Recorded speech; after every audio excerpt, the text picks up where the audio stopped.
अब मेन जो चीज है वो है ऑब्जेक्टिव अकाउंटिंग स्टैंडर्ड्स के। अकाउंटिंग स्टैंडर्ड्स के ऑब्जेक्टिव क्या है? तो सबसे पहले जो हमने उसके नेचर में पढ़ा वही उसके ऑब्जेक्टिव भी होंगे, मतलब जो उसकी कैरेक्टरिस्टिक्स है कहीं ना कहीं वही ऑब्जेक्टिव्स के साथ उसकी कैरेक्टरिस्टिक्स निकल के आएंगी। सबसे पहले क्या होगी? एक यूनिफॉर्मिटी आ जाएगी। दूसरी, वो इंफॉर्मेशन प्रोवाइड करेगा यूजर्स को कि हमने कौन सी पॉलिसी अडॉप्ट करी है। तीसरी, वो डाइवर्स अकाउंटिंग पॉलिसीज के इफेक्ट को रिमूव कर देगा, मतलब अगर अलग अलग पॉलिसीज अलग अलग बंदा यूज कर रहा है, अगर यूज करता तो अब अकाउंटिंग स्टैंडर्ड्स की वजह से वो सब यूनिफॉर्म हो जाएगा। तो डाइवर्स इफेक्ट मतलब अलग अलग इफेक्ट को वो रिमूव कर देगा। Consistency, transparency and comparability of the financial statements.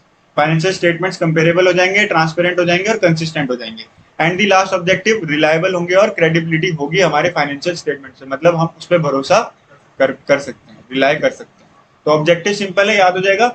Uniformity, information to the users, remove the effect of diverse accounting policies, comparability, transparency and last point is reliability and credibility. और सब किसका है? ये financial statements का। ठीक है, clear है इतनी बात? अब इसके बेनिफिट्स क्या है? सबसे पहला बेनिफिट्स क्या है? सबसे पहला बेनिफिट यही है कि वो रिलायबिलिटी और क्रेडिबिलिटी को इंप्रूव कर देगा। कुछ बताने की जरूरत है? सिंपल रीडिंग लगानी है, बहुत छोटा चैप्टर है, ज्यादा टाइम वेस्ट नहीं करना मेरे को। ठीक है, हर एक पॉइंट पे नई चीज एक्सप्लेन नहीं कर सकता।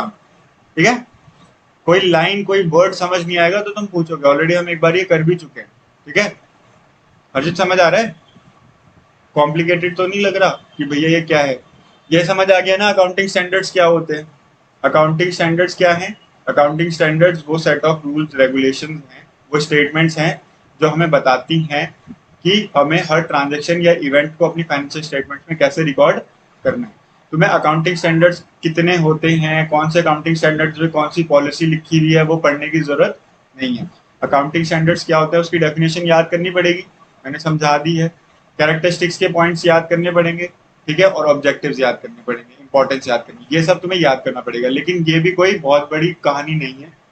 जो उसके नेचर, जो उसकी कैरेक्टरिस्टिक्स में तुमने पॉइंट पढ़े, वहीं से उसकी ऑब्जेक्टिव निकल के आएंगे और वहीं से उसकी इंपॉर्टेंस भी निकल के आएगी।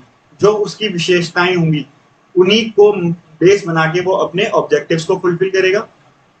ठीक है, और जो उसने ऑब्जेक्टिव फुलफिल करे हैं, कहीं ना कहीं वो ऑब्जेक्टिव फुलफिल करने के लिए ही अकाउंटिंग स्टैंडर्ड्स की जरूरत थी, इसलिए इंपॉर्टेंस भी वही हो जाएगी जो उसके ऑब्जेक्टिव्स हैं। Simple as that.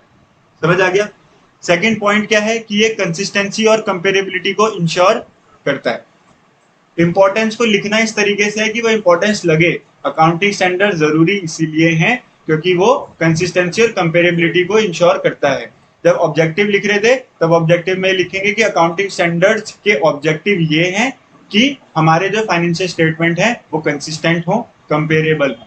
तो ऑब्जेक्टिव्स में भी वही वर्ड है लेकिन लिखने का तरीका अलग हो जाएगा और इंपॉर्टेंस में लिखने का तरीका अलग हो जाएगा। ठीक है, एक एक बार तुम्हें रीडिंग लगानी पड़ेगी पैराग्राफ्स की, अपने पॉइंटर्स बनाने पड़ेंगे। ठीक है, चाहोगे नोट्स लिखवाना तो मैं नोट्स भी लिखवा दूंगा।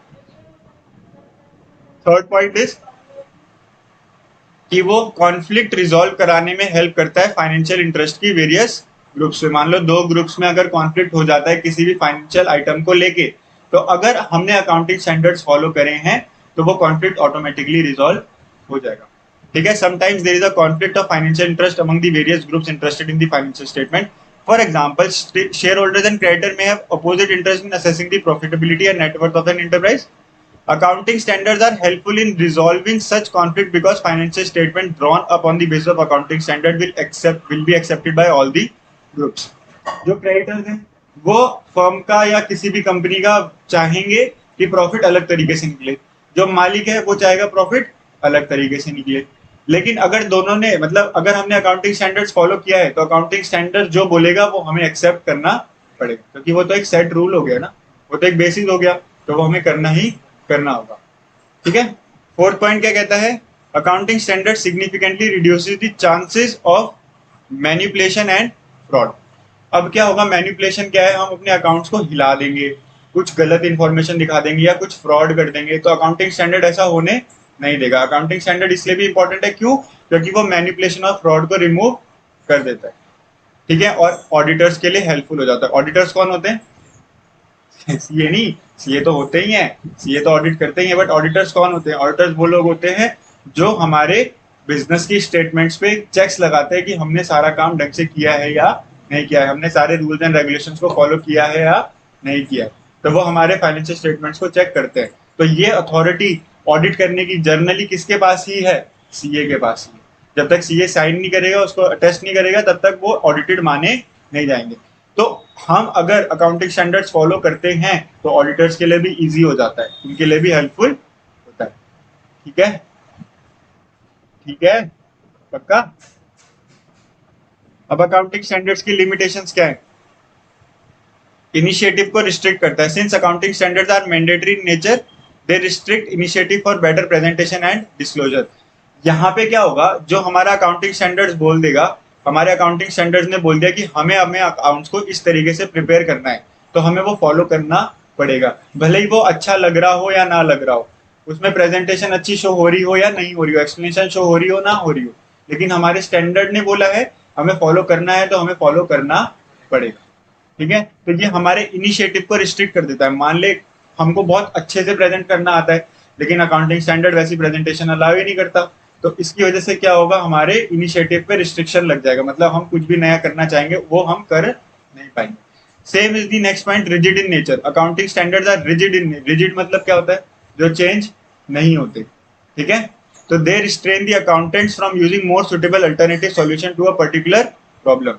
रिजिड का मतलब तो पता है ना, क्या होता है रिजिड का मतलब? जो जल्दी से चेंज नहीं होते, मतलब हम कुछ भी और नया यूज उसमें नहीं कर सकते। तो अकाउंटिंग स्टैंडर्ड्स बहुत रिजिड होते हैं।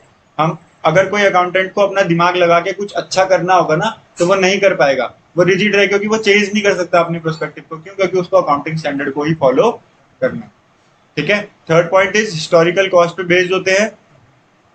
Accounting standards are based on historical concept. ठीक है, assets are shown in the balance sheet at historical cost and such as depreciation is also charge on such historical cost. Basically accounting standards जो है उनकी limitation ये है कि वो historical cost मतलब पुरानी कॉस्ट को ही ध्यान में रखते हैं, उनको ही कंसिडर करते हैं, आज की वैल्यू पे कंसिडर नहीं करते। ठीक है, okay. Fourth point is obstruct the judgement of auditor. Auditor की जजमेंट को भी ऑब्स्ट्रक्ट करते हैं। Accounting standard obstruct the judgement of the auditor as standards are mandatory. अगर ऑडिटर को कोई जजमेंट देनी है उस पर भी ये लोग, ये अकाउंटिंग स्टैंडर्ड्स की वजह से कुछ ना कुछ रिस्ट्रिक्शन या ऑब्स्ट्रक्शन आता है। ठीक है, यहाँ तक क्लियर है भाई? पूरा थ्योरी है। ठीक है, मैं सिर्फ समझा सकता हूँ, तुमको रीडिंग लगा के खुद याद करना पड़ेगा। जब रीडिंग लगाओगे, भैया ये वाली लाइन, ये वाली वर्डिंग समझ नहीं आई, या हमने इस पॉइंट का ये एक्सप्लेनेशन बनाया था, आप एक बार चेक कर लो, क्योंकि पॉइंटर्स मैं नहीं बदल सकता, पॉइंटर्स तुम्हें एज इट इज याद करने पड़े। ठीक है, ठीक है भाई।